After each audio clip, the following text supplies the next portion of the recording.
अस्सलामुअलैकुम फ्रेंड्स, मैं वहीद अब्बास ते तुहाडे लै के आया अज दी नई वीडियो। उम्मीद दोस्तों तुसीं सारे ठीक होवोगे। ते अज दी वीडियो है कि दोस्तों असीं एक छोटी जी पिछे एक शार्ट जी वीडियो बनाई ही जिहदे च असीं तुहानूं दस्सिया ही कि असीं जो है ना 1 किला कमाद बीजा ते 1 किला असीं जो है ना ज्वार बीजनी। ते जो है ना असीं ज्वार बीजी ही कम से कम जो है ना 7-8 तो 10 दिन होए ने। तो 7-8 दिनों बाद दोस्तों यह वेख लो तुहाडे सामने तुहानूं नज़र आती होएगी कि सारी ज्वार जी है ना निकलन डई है बाहर। ठीक है, तो उग पई है ज्वार।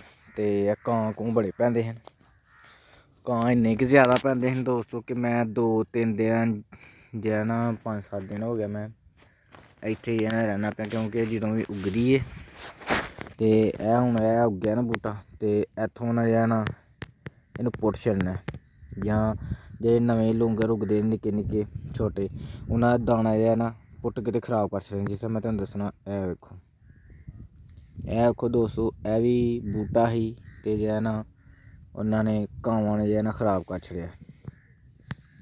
कावां ने जो है ना विचों जो हुंदा ना तां ओह खा खड़ेआ दा। ते यह वेख लो, यह वेखो इत्थे सुट छड्डिया दा ते लूंगर जो है ना पुट छड्डिया दा इन्हां ने। ठीक है, तो एह्दी वजह नाल जो है ना मैं हुण इत्थे 7-8 दिन होई मैं रहना।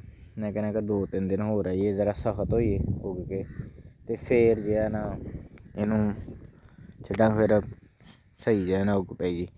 तो उंज सही उगन डई सारी है, हुण हरी होन लग पई थोड़ी थोड़ी पैली। ठीक है, तो काफ़ी ज़्यादा अच्छी जो है ना उगी है ज्वार। तो 72 क्योंकि नहीं हैगा ते असीं वाह के सुहागा मार के ते खीलां पा के ते बीऽ पखलार के ते खीलां पा छड़ियां ते बाद असीं जो है ना पानी ला छड़ेआ ही। ओह फिर जो है ना हुण उग पई है ज्वार ते काफ़ी ज़्यादा अच्छी ते हजे निकलन डई है, कुछ थल्लों आउन डई है ते कुछ निकल आई है। पर एह्दी राक्खी रक्खनी पैंदी क्योंकि एह् ना पत्ते पुट छड्डदे ने। यह वेखो दोस्तों, यह वेखो